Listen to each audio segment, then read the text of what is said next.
DK Shivakumar Delhi ಭೇಟಿಗೆ ವಿಶೇಷ ಅರ್ಥವನ್ನು ಕಲ್ಪಿಸಬೇಕಾಗಿಲ್ಲ. ವಿಧಾನಸೌಧದಲ್ಲಿ ಸಚಿವ ಬೈರತಿ ಸುರೇಶ್ ಅವರ ಹೇಳಿಕೆ ಇದು. ಡಿಕೆ ಶಿವಕುಮಾರ್ ಅವರು ದೆಹಲಿಗೆ ಹೋದ್ರು, ಹೈಕಮಾಂಡ್ ನಾಯಕರನ್ನ ಭೇಟಿ ಮಾಡಿದ್ರು ಅನ್ನೋ ವಿಷಯಗಳಿಗೆ ಏನೋ ವಿಶೇಷವಾಗಿ ಅರ್ಥವನ್ನು ಕಲ್ಪಿಸಬೇಕಾಗಿಲ್ಲ. ಹೈಕಮಾಂಡ್ ನಾಯಕರನ್ನ ಭೇಟಿ ಮಾಡಬೇಕು ಅಂತ ಹೋಗ್ತಾರೆ, ಮಾತಾಡ್ಕೊಂಡು ಬರ್ತಾರೆ, ಏನೋ ವಿಷಯಗಳಿರ್ತವಲ್ಲಿ. ಅದಕ್ಕೆ ಮುಖ್ಯಮಂತ್ರಿ ಬದಲಾವಣೆ ವಿಚಾರಕ್ಕೆ ಸಂಬಂಧಪಟ್ಟಂತೆಯೇ ಮಾತಾಡಕ್ಕೆ ಹೋಗ್ತಾರೆ, ಅದೇ ವಿಷಯ ಚರ್ಚೆ ಮಾಡ್ತಾರೆ ಅಂತ ಯಾರೂ ತೀರ್ಮಾನಕ್ಕೆ ಬರಬಾರ್ದು. CM ಬದಲಾವಣೆಯ ತೀರ್ಮಾನ ನಮ್ಮ ಹಂತದಲ್ಲಂತೂ ಯಾವತ್ತೂ ಆಗಲ್ಲ. ಈ ನಾವುಗಳು ಕೂತ್ಕೊಂಡು ಡಿಸೈಡ್ ಮಾಡೋಕ್ಕಾಗತ್ತಾ?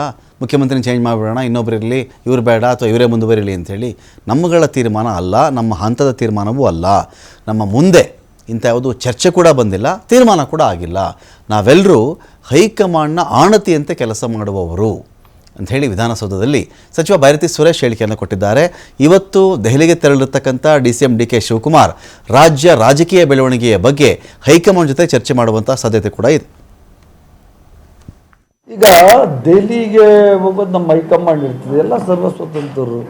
ಯಾವುದೇ ಮಂತ್ರಿಗಳು MLAಗಳು MLCಗಳು ಡೆಲ್ಲಿಗೆ ಹೋಗೋದು ವಿಶೇಷವಾದ ಅರ್ಥ ಕಲ್ಪಿಸಬೇಕಾಗಿಲ್ಲ. ಮಂತ್ರಿಗಳು ಹೋದರೆ ಅವ್ರದ್ದು ಇಲಾಖೆಗಳ ಕೆಲಸಗಳಿಗೆ ಹೋಗ್ತಾರೆ, ಮತ್ತು MLAಗಳು ಬೇರೆ ಮಂತ್ರಿಗಳು ಹೋದರೆ ನಮ್ಮ ಹೈಕಮಾಂಡ್ ಲೀಡರ್ಗಳು ಭೇಟಿ ಮಾಡೋಕ್ಕೆ ಹೋಗ್ತಾರೆ. ಅದಕ್ಕೇನು ವಿಶೇಷವಾದ ಅರ್ಥವನ್ನು ಕಲ್ಪಿಸಬೇಕಾದ ಅವಶ್ಯಕತೆ ನೋಡ್ರಿ. ನಮಗೆ ಮುಖ್ಯಮಂತ್ರಿ ಬದಲಾವಣೆ, ರಾಜ್ಯಾಧ್ಯಕ್ಷರ ಬದಲಾವಣೆ, ಮಂತ್ರಿಗಳ ಬದಲಾವಣೆ ಯಾವುದು ನಮ್ಮ ಹಂತದಲ್ಲಿ ನಡೆಯಲ್ಲ.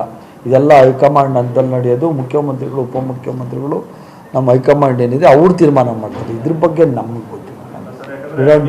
ನನಗೆ ಗೊತ್ತಿರೋ ಪ್ರಕಾರ